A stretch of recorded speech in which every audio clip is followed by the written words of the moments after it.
Okay, so if you want to invite your friends on the game that you're playing, so there's actually two methods for that.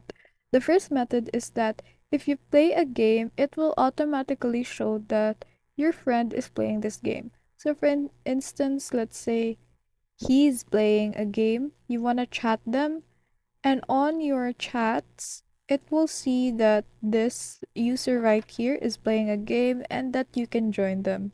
Another one is inviting them one by one. So you wanna choose a game.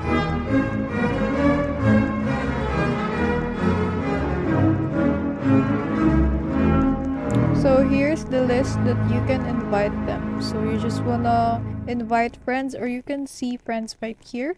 You just wanna invite friends. See? Just easy. So let's say him.